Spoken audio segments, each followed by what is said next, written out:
नमस्कार दोस्तों, स्वागत है आप सभी का एक बार फिर से क्यूबिक्स क्लासेस का नए प्लेटफॉर्म में। जैसे कि दोस्तों आपको पता चल गया होगा कि आज की क्लास जो है हमारी बहुत ही महत्वपूर्ण होने वाली है।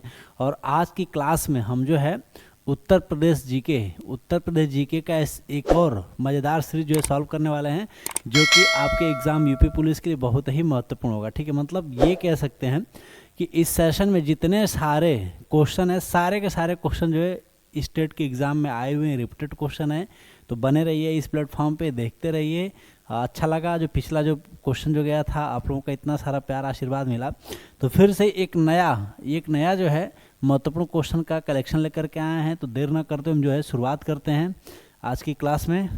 और क्वेश्चन नंबर 1 जो होगा हमारा, उत्तर प्रदेश में कृत्रिम रबड़ का कारखाना कहाँ पर उपस्थित है या अवस्थित है। ठीक है, बात वही है कि उत्तर प्रदेश में यानी रबड़ की फैक्ट्री कहाँ पे है, रबड़ की फैक्ट्री, कृत्रिम जो है रबड़ की फैक्ट्री कहाँ पे, यही चीज़ें आपको बतानी है। उत्तर प्रदेश में रबड़ का कारखाना कहाँ पर स्थित है। ऑप्शन है आपके सामने, कानपुर है, गाजियाबाद है, बरेली है, गौतम बुद्ध नगर। देखिए क्वेश्चन एग्जाम में जो पूछे जाते हैं बिल्कुल इसी तरह से क्वेश्चन पूछे जाते हैं। 4 स्थानों का नाम दे देगा, पूछेगा कि इसमें से कौन सा जगह जो है किस इंडस्ट्री के लिए जाना जाता है, कौन सा जगह जो किस इंडस्ट्री के लिए जाना जाता है। ऐसे ही क्वेश्चन आपके एग्जाम में पूछे जाते हैं। ऑप्शन आपके सामने डिस्प्ले पे दिख रहा है, कौन कौन से, कानपुर है, गाजियाबाद, बरेली, गौतम बुद्ध नगर। ठीक है, तो आपका राइट आंसर क्या हो जाएगा।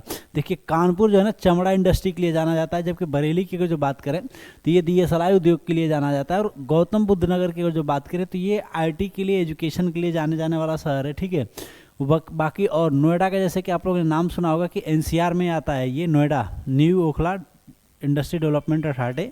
मतलब ये भी एक भारत का कह सकते हैं कि बहुत बड़ा इंडस्ट्री एरिया है। ठीक है, तो आपका जो राइट आंसर होगा इसमें क्वेश्चन क्या है, गाजियाबाद भी, नो डाउट गाजियाबाद भी NCR का ही एरिया है और ये भी जो इंडस्ट्री के लिए जाना जाता है। लेकिन स्पेशली इसमें इस क्वेश्चन में पूछा हुआ है कि कृत्रिम रबड़ का कारखाना कहाँ पर उपस्थित है। कृत्रिम रबड़ का कारखाना जो कहाँ पर उपस्थित है, तो आपका राइट आंसर क्या हो जाएगा, गाजियाबाद। क्या हो जाएगा, गाजियाबाद। ठीक है, तो गाजियाबाद में जो कृत्रिम रबड़ का इंडस्ट्री के लिए जाना जाता है, एक बार एक्सप्लेनेशन भी देख लेते हैं। यानी उत्तर प्रदेश में कृत्रिम रबड़ का कारखाना जो है गाजियाबाद में स्थित है। कृत्रिम रबड़ का निर्माण जो है आधुनिक है, अपेक्षा ये आधुनिक है। प्रथम विश्व युद्ध के समय जर्मनी में पहली पहल पर इसका निर्माण बड़े पैमाने पर शुरू किया गया। और कृत्रिम रबड़ जो है प्लास्टर मोर, इलास्टिन और इथेनाइड और थायोप्लास्ट, इलास्टोप्लास्ट इत्यादि नामों से जाना जाता है। मतलब ये कह सकते हैं कि जो रबड़ जो बनाए जाते हैं तो लेटेक्स के प्लांट से मिलता है। और इसमें बहुत तरह के लेटेक्स के प्लांट से, मतलब एक तरह से फाइबर होते हैं और इन्हीं फाइबर से रबड़ का निर्माण किया जाता है। ठीक है, चलो नेक्स्ट क्वेश्चन, अगला क्वेश्चन आपके डिस्प्ले पे होगा। उत्तर प्रदेश का प्रमुख लोकगीत क्या है। उत्तर प्रदेश का प्रमुख लोकगीत क्या है, यानी आंसर आपका बिरहा है, धमार है, टप्पा है, कव्वाली है। तो कव्वाली वगैरह तो जनरली आप लोगों ने देखा होगा कि ये जो है ये भी एक लोकगीत की प्रकृति होती है, कव्वाली, टप्पा, धमार और बिरहा। जबकि अगर जो उत्तर प्रदेश की हम बात करें तो उत्तर प्रदेश का जो प्रमुख जो लोकगीत है, उत्तर प्रदेश का जो प्रमुख जो लोकगीत है वो आपका बिरहा है। आंसर क्या हो जाएगा, आंसर जला कि देखा जाए तो पूर्वी उत्तर प्रदेश में यानी पूर्वांचल में और उत्तर प्रदेश के कुछ मध्य भागों में भी बिरहा का बहुत ज़्यादा प्रचलन है। और वहीं अगर जो हम बात करें आल्हा जो है, जो कि ये बुंदेलखंड के एरिया में गाया जाने वाला जो प्रमुख लोकगीत के रूप में इसको जाना जाता है। ठीक है, तो आपका राइट आंसर है, उत्तर प्रदेश का प्रमुख, कभी क्वेश्चन आपसे पूछ ले कि उत्तर प्रदेश का प्रमुख लोकगीत क्या है, तो आपका आंसर हो जाएगा बिरहा। क्या हो जाएगा, बिरहा। चलो इसको समझ लेते हैं। जैसे कि बिरहा उत्तर प्रदेश का प्रमुख लोकगीत की शैली है। यह शैली मूड आधारित है, यानी विषय मूल प्रेमी इसके लोकप्रिय अलगाव इर्द गिर्द घूमता रहता। मतलब यह एक स्टोरी बेस्ड होता है और उसी स्टोरी बेस्ड को क्या, मतलब एक विधा में इसको गा करके हम सुनाते हैं। इस शैली का इतिहास बहुत ही पुराना नहीं है। सबसे पहले जो है 17वीं शताब्दी का इस लोक शैली में संभावित उपस्थिति का श्रेय उन घटनाओं को दिया जाता है जो ज्यादातर छोटे गांव पुरुष आजीविका की तलाश में शहरों की ओर पलायन करते हैं। मतलब मैंने बताया कि यह एक स्टोरी बेस्ड होती है। क्या एक स्टोरी बेस्ड होती है? वही गांव की महिलाओं के बीच अलगाव, कामुक इच्छा के विलाप के कारण बिरहा का जन्म हुआ। यह शैली पूर्वी उत्तर प्रदेश के बिहार के किसान और मजदूरों के बीच बेहद जो है लोकप्रिय है। ठीक है, मतलब जनरली देखा जाए तो बिरहा वगैरह ये जो लोकगीत है ना, ये आपको कहाँ मिलेंगे? तो उत्तर प्रदेश के गाँव में मिलेंगे। और जनरली यह गाँव का किसी न किसी जो है कहानी से, इसका रिलेशन जो किसी न किसी जो है स्टोरी से लिया जाता है। यानी जाना जाए तो जैसे मतलब कोई ये कह सकते हैं कि कोई वियोग पे बेस्ड होता है, या फिर ये वीरता पे भी बेस्ड होता है। जैसे कोई आर्मी उर्मी की जो उनकी स्टोरी होती है, जो शहीद हो जाते हैं, तो इस तरह से क्या होता है कि स्टोरी बताते हुए जो है गायन की प्रमुख शैली होती है। चलिए अगला क्वेश्चन होगा हमारा, अगला क्वेश्चन होगा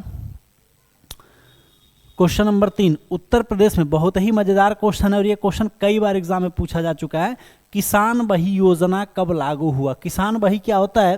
तो देखिए यह एक तरह से जैसे बैंक का पासबुक होता है ना, जो पासबुक होता है ना जिसमें आपका पूरा डेटा क्या होता है, कलेक्ट होता है, तो उसी तरह से खेती का, यानी आपके पास जो लैंड है ना, भूमि का एक इसमें डेटा होता है और इसको किसान बही के नाम से जाना जाता है। और ये किसान बही जो ना, जैसे कि क्या होता है कि प्रत्येक किसानों के पास उनका खुद का एक रिकॉर्ड जो होता है, जिसका प्रमाण जो कि एक अथराइज होता है, जो जिले का जो भूमि अधिकारी होता है, मतलब कह सकते हैं कि तहसीलदार या कानून, वो पूरा जो है वो उनके ऑब्जर्वेशन में होता है और उनके द्वारा प्रमाणित होता है। तो ये सबके सारे किसान को जो है यह लागू किया गया। तो क्वेश्चन यही आपके एग्जाम में पूछा हुआ है कि उत्तर प्रदेश में किसान बही योजना की शुरुआत कब हुई? मतलब भूमि का पासबुक है, यह जो पासबुक है किसका है? जमीन का है, जमीन का पासबुक है। और यह कब लागू हुआ? तो 1992 में। आपका राइट आंसर क्या हो जाएगा? 1992 में। ठीक है, बहुत ही महत्वपूर्ण क्वेश्चन है, ध्यान दीजिएगा, नोट करते हुए चलिएगा। यह सेशन मैंने पहले भी बताया कि बहुत ही महत्वपूर्ण है। यहाँ से आपके एग्जाम में बहुत सारे क्वेश्चन जो पूछे गए हैं या पूछे जा सकते हैं। ठीक है, तो किसान बही योजना की शुरुआत उत्तर प्रदेश में 1992 में लागू की गई थी। यह किसान का विवरण देता है कि उसके पास कितनी खेती की भूमि है या उसके पास कितनी भूमि है। यह किसानों को बेकार की भागदौड़ या प्रशासनिक कठिनाइयों से बचाने के लिए एक महत्वपूर्ण पहल थी, जो कि बैंकों की पासबुक की तरह किसान पुस्तक में भी किसान के सभी प्रकार के खेतों से रिलेटेड जो है जानकारी। और यह जो है इसको कौन देता है? तो यह जो है तहसीलदार और कानूनगो के हस्ताक्षर से जारी किया जाता है या जारी किया गया था। ठीक है, तो ये समझ करके रखिएगा कि जिस तरह से पैसे का रिकॉर्ड रखने के लिए आपके पास बैंक में बैंक अकाउंट होते हैं, पासबुक होता है, पासबुक पे हम प्रिंट करवा कर रखते हैं, तो उसी तरह से जमीन का पूरा विवरण रखने के लिए किसान बही योजना की शुरुआत की गई थी। मतलब एक बड़ा सा बुक की तरह पासबुक होता है जिसको हम किसान बही योजना के नाम से जानते हैं। इसकी शुरुआत कब हुई थी? 1992 में हुआ था। याद रखिएगा कब हुआ था? 1992 में हुआ था। चलिए अगला क्वेश्चन होगा, नेक्स्ट क्वेश्चन होगा, किस वृक्ष से कत्था बनाया जाता है? किस वृक्ष से कत्था बनाया जाता है? देखिए भाई, ये देखने में ऐसे लग रहे हैं कि ये वाहियात टाइप के क्वेश्चन है, लेकिन ऐसे क्वेश्चन जो है स्टेट के एग्जाम में पूछे जा चुके हैं। मैं फिर से एक बार बता दूं कि ये सारे ऐसे क्वेश्चन है जो कि एग्जाम में, आरओआरओ के एग्जाम में, पीसीएस के एग्जाम में, पुलिस के एग्जाम में, यूपी ट्रिपल एससी के एग्जाम में, पेट के एग्जाम में सब ये क्वेश्चन जो है पूछे गए हैं। ठीक है, तो किस वृक्ष से कत्था बनाया जाता है? तो जो खैर की जो वृक्ष होती है, खैर नाम सुना होगा, खैर की जो वृक्ष होती है उसी से, खैर के वृक्ष से ही जो है कत्था बनाया जाता है। ठीक है, खैर के वृक्ष से ही जो है कत्था बनाया जाता है। वहीं अगर जो बीड़ी की बात करें तो तेंदुपत्ता से जो है बीड़ी बनाया जाता है। ठीक है, तेंदुपत्ता से। तो याद रखिएगा, ऐसे क्वेश्चन आपके एग्जाम में पूछे जा सकते हैं कि कत्था जो किस वृक्ष से प्राप्त किया जाता है, तो आपका आंसर हो जाएगा खैर। चलिए अगला, खैर कत्था जो खैर के वृक्ष की लकड़ी से निकाला जाता है। इस वृक्ष काफ़ी बड़ा होता है, लगभग पूरे भारत में पाया जाता है। उत्तर प्रदेश में खैर के शहर से इसकी अधिक मात्रा में पाए जाने का कारण इसका नाम जो है खैर पड़ गया। चलिए आगे देखते हैं, क्वेश्चन नंबर 5, तेल शोधक कारखाना किस जिले में है?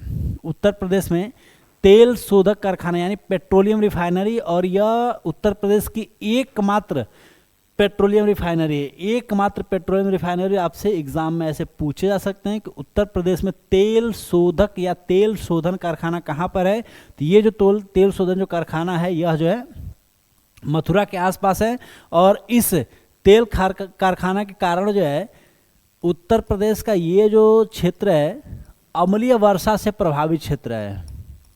एसिड रेन से, क्या है ये? एसिड रेन से प्रभावित एरिया है। कारण क्या है कि मथुरा के साथ साथ जो है एक और शहर को हम ऐड कर लेते हैं आगरा, यानी आगरा जो है यह लेदर इंडस्ट्री के यानी चमड़ा के उद्योग के लिए जाना जाता है। यानी ज़्यादातर यहाँ पे इंडस्ट्री एरिया है जो कि कंपनी वगैरह जो है इस तरह के हैं जहाँ पे केमिकल्स वगैरह का यूज़ किया जाता है। वहीं जो है रिफाइन शोधन में क्या होता है, पेट्रोलियम रिफाइनरी में क्या होता है कि कुछ गैसें जो है बहुत ज़्यादा, यानी कह सकते हैं NO2 नाइट्रोजन डाइऑक्साइड बहुत ही ज़्यादा मात्रा में रिलीज होता है। और इसके साथ साथ जैसे इंडस्ट्री वगैरह होती है तो यहाँ से सल्फर डाइऑक्साइड हो जाता है, और यही क्या होता है कि जल के साथ रिएक्शन करके यानी NO2 और प्लस H2O ये रिएक्शन करके जो है HNO3 हो जाता है। क्या हो जाता है, HNO3, यानी इसको नाइट्रिक एसिड कहते हैं। जबकि SO2 जो है जल के साथ रिएक्शन करके यह जो है H2SO4 हो जाता है। क्या हो जाता है, H2SO4, यानी इसको हम कहेंगे नाइट्रिक एसिड,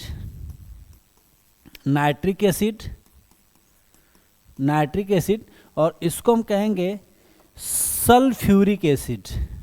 क्या बोलेंगे, सल्फ्यूरिक एसिड, ठीक है, सल्फ्यूरिक एसिड याद रखिएगा, सल्फ्यूरिक एसिड। तो देखा जाए तो मुख्य रूप से अम्लीय वर्षा में क्या क्या पाया जाता है, नाइट्रिक एसिड और सल्फ्यूरिक एसिड, ये दोनों जो है एसिड जो है पाए जाते हैं। ठीक है, तो उम्मीद करते हैं कि समझ में आ रहा होगा, उम्मीद करते हैं कि ये सारी चीज़ें जो है आपको समझ आ रही होंगी। ठीक है, इसी तरह से हम एक एक करके सारे क्वेश्चन पर डिस्कस करते हुए चलेंगे। तो अगला क्वेश्चन जो होगा क्वेश्चन नंबर 6। नेक्स्ट क्वेश्चन होगा, जैसे मैंने बताया कि उत्तर प्रदेश में तेल शोधन कारखाना जो है किस जिले में स्थित है। उत्तर प्रदेश में तेल शोधन कारखाना, उत्तर प्रदेश में तेल शोधन कारखाना जो है किस जिले में है। तो इसका राइट आंसर हो जाएगा मथुरा। ठीक है, यानी अभी हम लोग जो है डिस्कस कर रहे थे कि मथुरा जो है उत्तर प्रदेश का एकमात्र ऐसा शहर है जहाँ पे पेट्रोलियम रिफाइनरी है। ठीक है, उत्तर प्रदेश का एकमात्र ऐसा शहर है जहाँ पर पेट्रोलियम रिफाइनरी है। ठीक है मथुरा। चलो नेक्स्ट क्वेश्चन होगा, अगला क्वेश्चन होगा प्रशासनिक दृष्टि से वनों को कितने भागों में बांटा गया है। प्रशासनिक दृष्टि से वनों को कितने भागों में बांटा गया है। प्रशासनिक दृष्टि से वनों को कितने भागों में बांटा गया है। तो इसका जो राइट आंसर हो जाएगा, राइट आंसर इसका 6 हो जाएगा। ठीक है, यानी उत्तर प्रदेश में वनों को मुख्यतः जो 6 भागों में इसको बांटा गया है, 6 भागों में इसको बांटा गया है। ठीक है, वनों को उत्तर प्रदेश प्रशासनिक दृष्टि से देखा जाए तो 6 भागों में बांटा गया है, जहाँ भू क्षेत्र, जहाँ वृक्षों का घनत्व की अगर जो बात करें तो सबसे ज़्यादा जो है जो वन क्षेत्र वाला, यानी जो सबसे ज़्यादा जो पेड़ पौधे वाला जो जगह होता है उसी को वन या जंगल कहते हैं। और विभिन्न मापदंडों पर आधारित जंगल की कई परिभाषाएं हैं। वनों ने पृथ्वी से लगभग जो इतने % भाग को घेर रखा है 9.5%, और कुल भूमि क्षेत्रों का लगभग 30% भाग है, जो कि इंडिया लेवल पे अगर जो देखें तो 30% भाग है। लेकिन अगर जो वन क्षेत्र की बात किया जाए तो अभी भारत के कुल क्षेत्रफल का लगभग 24% के आसपास जो वन का क्षेत्र है। ठीक है, अगला क्वेश्चन होगा वन निगम, उत्तर प्रदेश में वन निगम की स्थापना कब की गई थी। ये क्वेश्चन जो है फॉरेस्ट गार्ड के एग्जाम में पूछा हुआ है। फॉरेस्ट गार्ड के एग्जाम के 2018 में ये क्वेश्चन जो है पूछा हुआ था 18 में, कि उत्तर प्रदेश वन निगम की स्थापना कब हुई थी। उत्तर प्रदेश में वन निगम की स्थापना कब हुई थी। तो आपका राइट आंसर हो जाएगा 25 नवंबर 1974। आपका राइट आंसर क्या हो जाएगा 25 नवंबर 1974। ठीक है, चलिए अगला क्वेश्चन होगा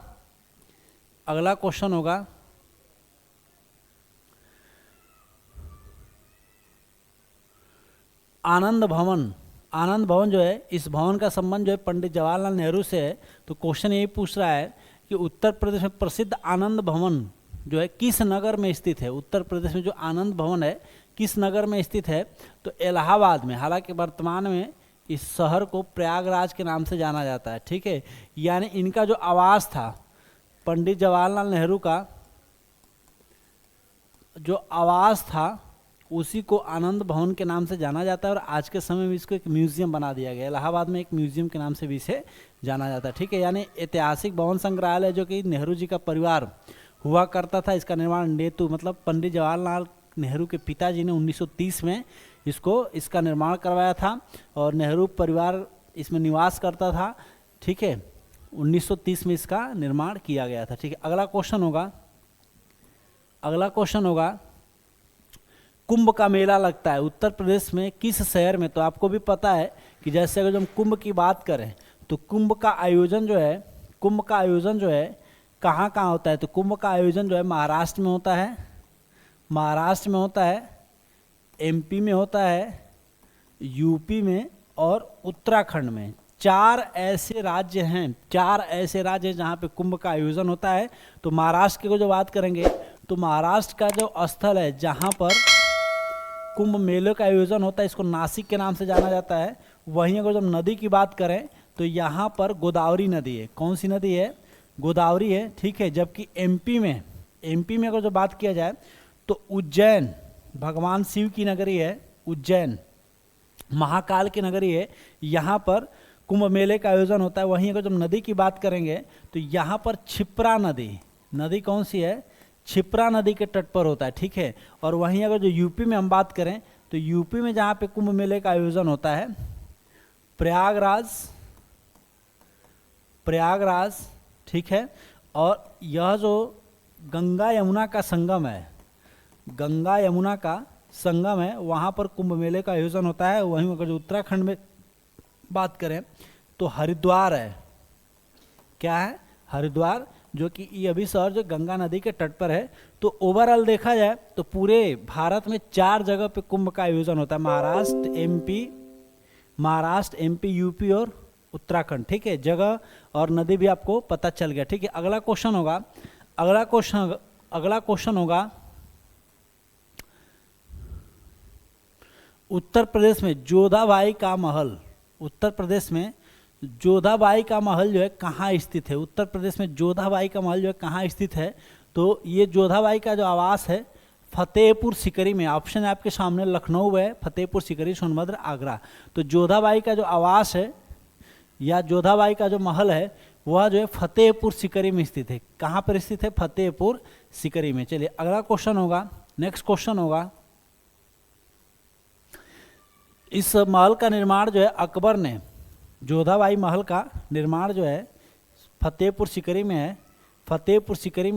और इसका निर्माण जो है मुगल सम्राट अकबर ने 1569 में अपनी पसंदीदा रानी मरियम उज जमानी के लिए बनवाया था, जिन्हें आमतौर पर जोधाबाई के नाम से जाना जाता था, ठीक है। तो याद रखिएगा कि जोधाबाई का जो महल है वो कहाँ पर है? फतेहपुर सीकरी में है, जिसका निर्माण किसने करवाया था? अकबर ने 1569। अकबर ने कब करवाया था? 1569 में करवाया था, ठीक है। अगला क्वेश्चन होगा, क्वेश्चन नंबर 11, एल्युमिनियम का संयंत्र है निम्नलिखित में से किस स्थान पर एल्युमिनियम का संयंत्र है?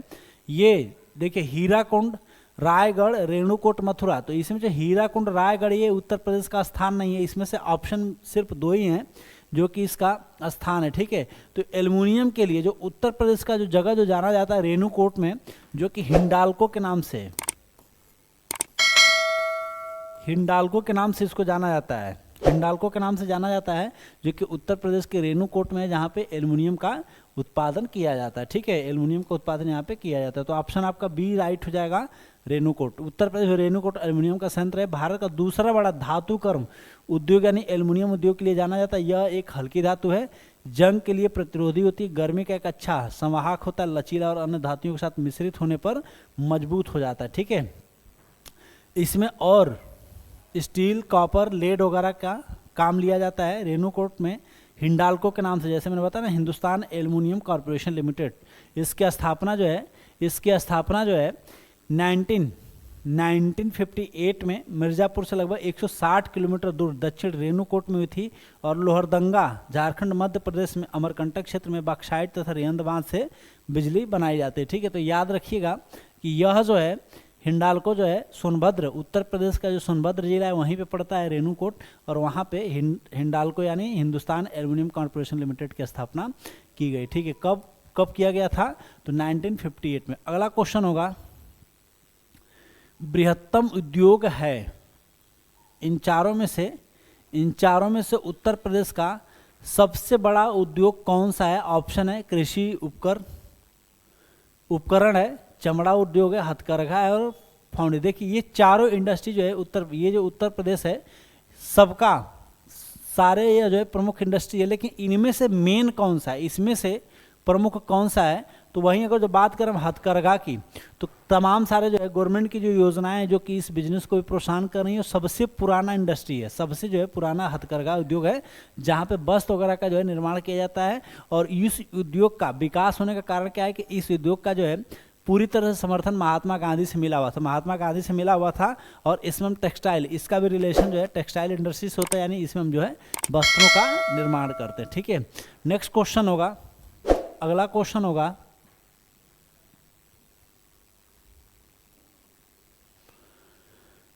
गन्ने की खुदाई, गन्ने की खोई से कार्डबोर्ड बनाया जाता है, यानी गन्ने के बाद उसका जो खोई जो होता है उससे कार्डबोर्ड, मतलब समझ रहे हैं ना, ये जो कि पैकिंग वगैरह के लिए इसका यूज़ किया जाता है, कार्डबोर्ड का बनाया जाता है। तो आपका ऑप्शन है फिरोजाबाद है, मेरठ है, मऊ है, मुरादाबाद, मऊ और मुरादाबाद। ठीक है, तो आपका आंसर, इसका राइट आंसर हो जाएगा मेरठ। क्या हो जाएगा, मेरठ। मेरठ में जो है गन्ने की खोई से कार्डबोर्ड बनाने का कारखाना जो है जो कि इससे बनाया जाता है। मेरठ में गन्ने की खोई से कार्डबोर्ड बनाया जाता है। गन्ने को पेर कर, क्रश करके रस निकालने के बाद जो है जो सॉलिड जो बैगेज जो होते हैं, जिसको बगास कहते हैं, शुरुआत में लोग खोई का उपयोग नहीं जानते थे, परंतु आजकल इसे जैव ईंधन के रूप में यूज़ किया जाता है। कागज़ बनाने के लिए और कार्डबोर्ड बनाने के लिए इसका प्रयोग जो किया जाता है। ठीक है, यानी गन्ने से मेरठ में कार्डबोर्ड बनाने का प्रयोग जो है किया जाता है। अगला क्वेश्चन होगा क्वेश्चन नंबर 4, कृष्ण जन्मस्थली कहाँ है। अब ये देखिए ऑप्शन ऐसे हैं, वर्षना है, मथुरा है, झांसी है। तो दो ऐसे स्थान हैं जो कि भगवान श्री कृष्ण से संबंधित है। दो ऐसे स्थान है, मथुरा और वर्षना, जो कि भगवान जो है श्री कृष्ण से संबंधित है। तो क्वेश्चन पूछ रहा है कि जन्म कहाँ, तो जन्म की अगर जो बात करें तो भगवान श्री कृष्ण का जन्म जो है, जैसे कि हम लोगों ने सुना है कि मथुरा में इनका जो है कृष्ण जन्मस्थली किसे जाना जाता है, जन्मस्थली मथुरा, जबकि श्री राम जन्मस्थली जो है अयोध्या नगरी को कहा जाता है, अयोध्या नगरी को। तो ये दोनों जो है उत्तर प्रदेश का प्रमुख जो है, प्रमुख धर्म नगरी कह सकते हैं, या प्रमुख जो है तीर्थ स्थल के रूप में इसको जाना जाता है। उत्तर प्रदेश का श्री कृष्ण जन्मस्थली मथुरा को, जबकि राम जन्मस्थली किसे कहा जाता है, अयोध्या को कहा जाता है। ठीक है, अगला क्वेश्चन होगा, नेक्स्ट क्वेश्चन होगा,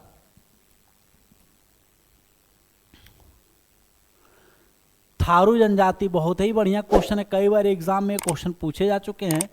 थारू जनजाति यह एक ऐसी जनजाति है, इस जनजाति में, यह जनजाति की बहुत सारी विशेषताएं होती है। मतलब जनजाति का मतलब ही क्या होता है कि यह ये कह सकते हैं कि समाज के, जनजाति का उद्देश्य क्या हो जाएगा कि समाज के मुख्य धारा से, समाज के मुख्य धारा से अलग रहने वाले या अलग निवास करने वाले लोग, यह मुख्य धारा से अलग होते हैं। और इनको मुख्य धारा में शामिल करने के लिए बहुत सारी इनको जो है प्रिविलेज वगैरह सुविधाएं दी जाती हैं, जो कि ये भी मुख्य धारा में शामिल हो जाए, तो उन्हीं को हम क्या जनजाति कहते हैं। ठीक है, यह जो है संविधान में इनको बहुत सारे छूट दिए गए हैं। तो उत्तर प्रदेश में बहुत सारी जनजातियाँ हैं, तो इसमें इसका निवास स्थल पूछा है। जैसे क्वेश्चन ये भी आपसे पूछ सकता है कि उत्तर प्रदेश की प्रमुख जनजाति कौन सी है, या बहुत सारे जनजाति, जैसे कि आपने सुना होगा बुक्सा सुना होगा, भूटिया सुना होगा, ठीक है, जौनसारी सुना होगा, मीणा सुना होगा। ठीक है, तो ये सब सारे के सारे क्या है, सभी खारवार सुना होगा। ठीक है, तो उसी तरह से थारू जनजाति और इसका निवास स्थान क्या है, तो ये देखा जाए तो हिमालय का जो तराई रेंज है ना, तराई रेंज है, वहीं पे रहती है। और यह इस जनजाति में बहुपत्नी विवाह जो है प्रचलित है। मतलब एक लोग जो है कई लोगों से शादी कर सकते हैं, जो कि यह हिंदू रिलीजन में ऐसा नहीं है, पूरी तरह से प्रतिबंधित होता है। लेकिन ये जो जनजाति है तो इसमें बहुपत्नी, और इनकी एक और विशेषता है कि ये दीपावली को शोक के रूप में मनाते हैं। ये जो थारू जनजाति है ना, यह दीपावली को शोक के रूप में मनाई है। यानी थारू जनजाति उत्तर प्रदेश तराई क्षेत्र में रहती है। थारू जनजाति के अधिकांश आबादी वनवासी होते हैं और ये कुछ कृषि भी करते हैं। थारू इनकी बोलियां बोलते हैं। इन्हें इंडो आर्यन उपसमूह की एक भाषा तराई क्षेत्र का विशेष मैदानों में और अन्य भावर तराई और खादर उत्तर प्रदेश से दक्षिण तक के फैले हुए हैं। और ये पूर्वी भाग जो बांग्लादेश से डुआर्स के रूप में जाना जाता है। ठीक है, तो यह जो है थारू जो जनजाति, याद रखिएगा कि दीपावली को शोक के रूप में मनाते हैं। ये जो जनजाति है ना, थारू जनजाति दीपावली को शोक के रूप में मनाती है। याद रखिएगा, बहुत ही महत्वपूर्ण क्वेश्चन है, ये आपसे पूछे जा सकते हैं। अगला क्वेश्चन होगा, कणवास, उत्तर प्रदेश में कणवास किस शहर में स्थित है? उत्तर प्रदेश में कणवास जो है किस शहर में स्थित है? इसका राइट आंसर हो जाएगा बुलंदशहर। क्या हो जाएगा? बुलंदशहर। बुलंदशहर में जो है कणवास स्थित है। इसको थोड़ा समझ लेते हैं कि उत्तर प्रदेश में बुलंदशहर में डिबाई के निकट गंगा तट पर स्थित एक ऐतिहासिक ग्राम है और यह भृगु क्षेत्र माना गया है। यहाँ कल्याणकारी देवी कर्णशिला दर्शन के लिए जाना जाता है और महाभारत में कर्ण का इस स्थान से संबंध बताया जाता है। इस वजह से इसका नाम जो है कर्ण के नाम पे, नायक कर्ण के नाम पर ही इसका नामकरण किया गया। ठीक है, तो इसका संबंध किससे है? बुलंदशहर से। कणवास का यानी जहाँ पे कर्ण का जो निवास स्थान है, कणवास। ठीक है, तो कणवास का संबंध किस शहर से हो जाएगा? तो बुलंदशहर से हो जाएगा। किससे हो जाएगा? बुलंदशहर से। अगला क्वेश्चन होगा, सैनिक कल्याण और पुनर्वास निदेशालय की स्थापना किस वर्ष की गई थी? उत्तर प्रदेश में सैनिक कल्याण, ठीक है, आर्मी वेलफेयर और पुनर्वास निदेशालय की स्थापना कब की गई थी? तो 1972 में। कब किया गया था? 1972 में। ठीक है, 1972 में। अगला क्वेश्चन होगा,